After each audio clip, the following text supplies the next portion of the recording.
अस्सलाम वालेकुम नाज़रीन, हमारे सिरे हथियार न्यूज़ आदम शबानी।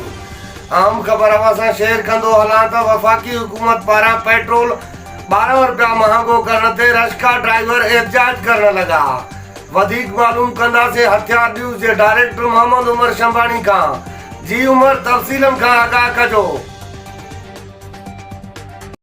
जी बिल्कुल, इन वक्त मौजूद आहियां सखर पेट्रोल पंप ते, जिते पेट्रोल की क़ीमतन में इजाफ़ो अचण सां आवाम जा बई हथ मथे ते। पुराणो पत्थर जो ज़मानो याद अची रहा है। मानू गाड़ियों विकिणण लाइ मजबूर आहिनि ऐं गॾु गाॾो ऐं साइकिल वठण लाइ मजबूर आहिनि। असां सां गॾु शहरी मौजूद आहिनि, मुसाफ़िर, उन्हनि खां पुछा कंदासीं त उन्हनि जो छा चवणु आहे। बिस्मिल्लाह रहमान रहीम। हिन वक़्तु असां सखर मौजूदु आहियूं। असां रक्शे जा ड्राइवर आहियूं। असां रक्शो हलायूं था 2003 खां वठी। पहिरियों इहो दौरु असां कॾहिं बि न ॾिठोसीं।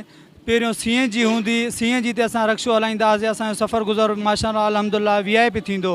अल्हम्दुलिल्लाह 4 महीननि खां इहा CNG बि बंदि आहे। हाणे असां पेट्रोल हलायूं था। पेट्रोल पहिरियों 70 रुपए लीटर हुयो।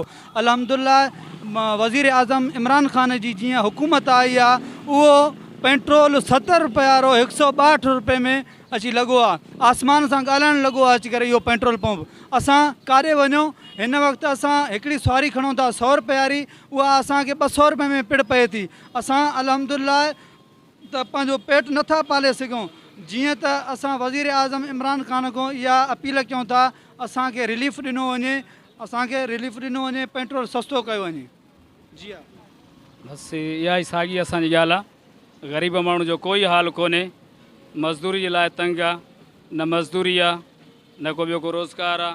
ॾाढो पेट्रोल महांगो आहे, डीज़ल महांगो आहे। रक्शा असांजा इहा बंदि बीठा आहिनि। सवारी कंहिं महिल लॻे थी, कंहिं महिल नथी थिए। बसि ख़ुदा रा असांजी इहा गुज़ारिश आहे त को पेट्रोल सस्तो थिए, अवाम को सुख जो लोलो खाए। बाक़ी को हाल कोन्हे ग़रीबनि जो। जी बिल्कुलु, हिन जो चवणु आहे त पेट्रोल जेको आहे आसमान सां ॻाल्हियूं करणु लॻो आहे। 3 महीना थिया आहिनि, 4 महीना थिया आहिनि। CNG बंदि आहे। असांजो रोज़गार हुयो, CNG बंदि आहे। हाणे असां पेट्रोल 1 लीटर भरायूं था, हितां गाॾी शहर वञूं था, उते पेट्रोल ख़तमु थी थो वञे।